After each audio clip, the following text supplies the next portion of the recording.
Declare करने के बाद भी उसका मतलब क्या होता है? चुनाव डिक्लेयर करने के बाद ही चुनाव की रैलियां होती है और हम एक बहुत बड़ी अदृश्य शक्ति के साथ लड़ने जा रहे हैं। राहुल गांधी जी मुंबई में है, उनका भव्य स्वागत हुआ। कल पब्लिक रैली इंडिया अलायंस की हो गई, जिसमें सभी हमारे इंडिया गठ के नेता शामिल थे। बहुत अच्छी व्यवस्था की थी और इस सभा का आयोजन कांग्रेस पार्टी ने किया था और बहुत ही बढ़िया किया था। तो आपका सवाल है कि राहुल गांधी जी के बारे में। राहुल गांधी जी देश के नेता हैं। लोग राहुल गांधी में अगला प्रधानमंत्री देखते हैं, देश की जनता।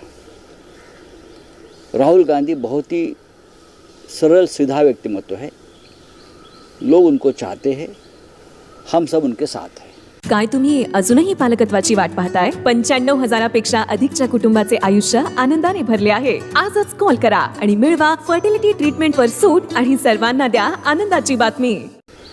सर, कालची सभा झालेली आहे। खऱ्या अर्थानं लोकशाही आणि संविधान जिवंत ठेवण्यासाठी जी न्याययात्रा काढली, सर्व पक्ष जे आहे मित्र पक्ष एकत्र आलो। काय वाटतं येणाऱ्या लोकसभेला कशा? काल इंडिया आघाडीची महाप्रचंड अशी जनसभा शिवतीर्थावर झाली।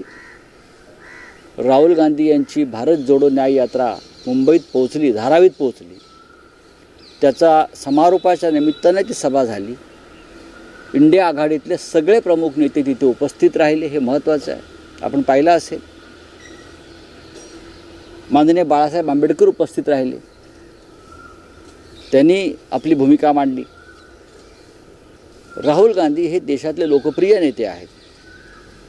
राहुल गांधीमध्ये देश भावी पंतप्रधान पाहतोय, होणारा पंतप्रधान राहुल गांधी असावा अशी लोकांची भूमिका आहे। राहुल गांधी अत्यंत परखडपणे आपली भूमिका मांडतात, स्पष्टपणे मांडतात। ते घाबरत नाहीत, ते झुकत नाहीत आणि हा त्यांचा बाणा या देशातल्या लोकांना आवडतो।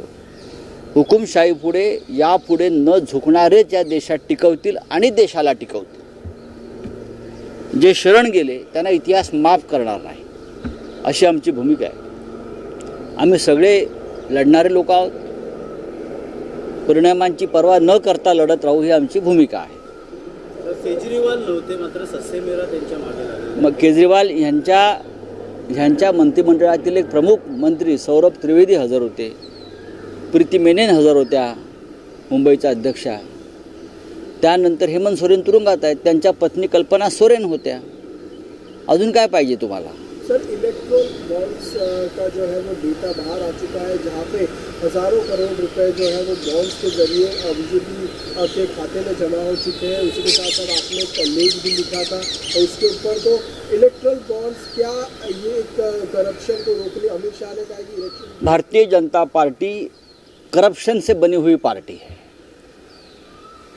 मोदी जी ने कहा था महाराष्ट्र में आकर एनसीपी के बारे में, क्या नेशनलिस्ट करप्ट पार्टी या नेचुरल करप्ट पार्टी, लेकिन ये शब्द उनको लागू होता, उनके पार्टी को। भ्रष्टाचार से बनी हुई पार्टी, भ्रष्टाचार को समर्थन देने वाली पार्टी और भ्रष्टाचारियों के लिए काम करने वाली पार्टी, ये आप भारतीय जनता पार्टी की पहचान बन गई है।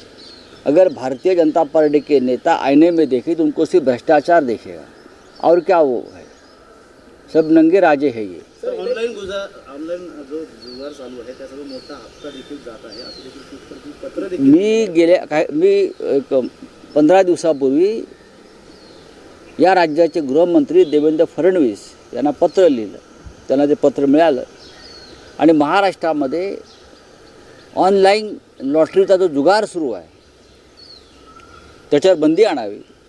त्या जुगारामध्ये महाराष्ट्रातले तरुण मुलं, नोकरदार मुलं उद्ध्वस्त होत आहेत, त्यांचे कुटुंब उद्ध्वस्त होत आहेत। जसं लेडीज बारमुळे हा प्रकार झाल्यामुळे आर पाटील यांनी लेडीज बार बंद केले होते।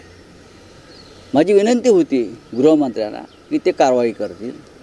मोठा हप्ता मंत्रालयात पोलिसांना जातो ही माझी माहिती आहे, ते आकडे माझ्याकडे आहेत। हप्ते कोणाच्या माध्यमातून जातात हे मला माहिती आहे, पण कारवाई झाली नाही. पण काल जेव्हा इलेक्टोरल बॉन्ड्सची यादी जाहीर झाली तेव्हा ज्यांच्याविषयी मी तक्रार केलेलं आहे त्या फ्युचर गेमिंगचा जो लॉटरी किंग आहे त्यांनी भारतीय जनता पक्षाला कोट्यावधी रुपये निधी दिल्याचं स्पष्ट झाल्यावरती काय कारवाई होणार. त्याच्यामुळे महाराष्ट्राच्या जनतेला, मुलांना, तरुणांना जुगार आणि व्यसनाधीन करून भारतीय जनता पक्ष जर अशा प्रकारे आपले खिसे भरत असेल तर मला असं वाटतं की याचा विचार लोकांनी करावा लागेल. याच्यामध्ये आता महाराष्ट्रात आणि देशात मोठ्या प्रमाणात ड्रग्स येत आहे.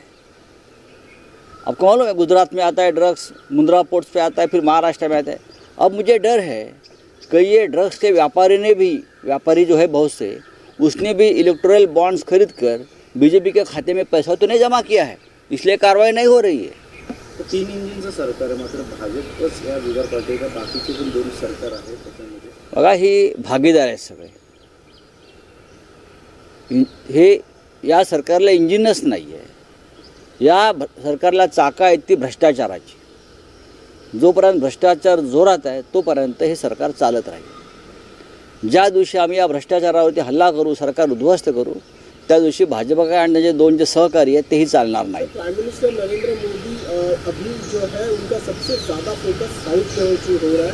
साउथ में उनकी जो है वो अभी विजिट शुरू हो चुकी है और कैंपेन शुरू हो चुका है. अच्छी बात है. प्रधानमंत्री अब प्रधानमंत्री नहीं है.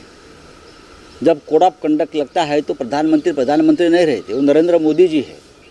लेकिन पूरा सरकारी ताम झाम लेकर वो प्रचार के दौरे कर रहे हैं. हाँ, इलेक्शन कमीशन को ये समझ जाना चाहिए. वो हमको ज्ञान दे रहे हैं ना इलेक्शन कमीशन कि मैं ये नहीं होने दूंगा, हम ये नहीं होने देंगे, हम ये नहीं होने देंगे. प्रधानमंत्री आज भी पूरा प्रधानमंत्री जी का ताम झाम लेकर, सरकारी विमानें लेकर, हवाई जहाज़ लेकर हाँ जाकर घोषणाएं करते हैं साउथ में या और जगह पे. क्या ये कोड ऑफ कंडक्ट का उल्लंघन नहीं है? ये कोड ऑफ कंडक्ट का उल्लंघन है. हमको एक मैदान तक नहीं मिलता है कोड ऑफ कंडक्ट में, और प्रधानमंत्री पूरी सरकारी यंत्रणा गवर्नमेंट सिस्टम को इस्तेमाल करके अपने पार्टी का प्रचार करते हैं.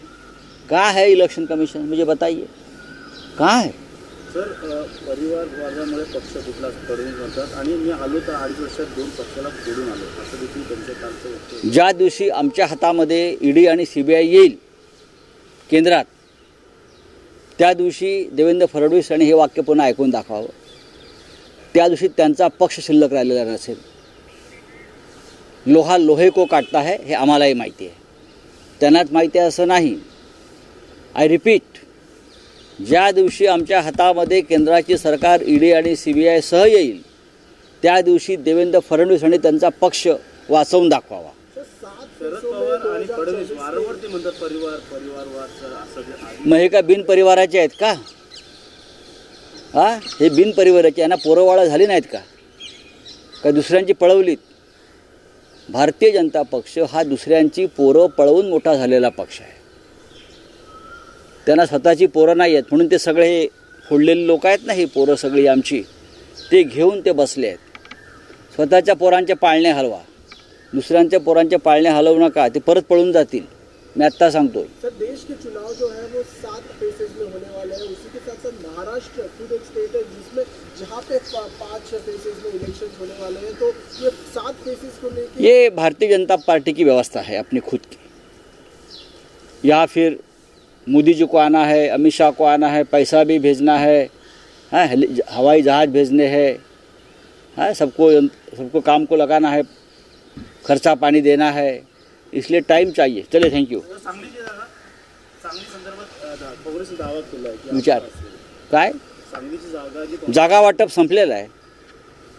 परवा नेहरू सेंटरला रात्री 11 वाजेपर्यंत माननीय शरद पवार, मी स्वतः, काँग्रेस पक्षाचे सर्व ज्येष्ठ नेते, वेणुगोपालजी, मुकुल वासनिकजी, अशोक गेहलोतजी, रमेश चेंथिला, बाळासाहेब थोरात होते. आणि त्याच्यामध्ये फायनल जो कागद तयार झाला त्याच्यामध्ये रामटेकची जागा ही काँग्रेसला देण्याचं निश्चित झालं. म्हणजे चर्चा संपली तिथे. कोल्हापूरच्या बदल्यात सांगली शिवसेनेकडे राहील. कोल्हापूरच्या बदल्यात सांगली शिवसेनेकडे राहील. कोल्हापूर ही आमची सिटिंग जागा होती आणि सांगलीमध्ये आम्ही चंद्रहार पाटील डबल महाराष्ट्र केसरी यांना माननीय उद्धव साहेबांनी उमेदवार म्हणून घोषित केलेलं आहे. तसं आता प्रत्यक्षपणे पण अप्रत्यक्षपणे. आणि मला वाटतं 2 दिवसातच सांगलीमध्ये उद्धवजी चालले आहेत सभेसाठी. चंद्रहार पाटलांच्या प्रचार सभेसाठी मिरजला मोठी सभा आहे, तिथे चाललेले आहेत. आता पुन्हा बैठका होणार नाहीत हे तेव्हा स्पष्ट झालं.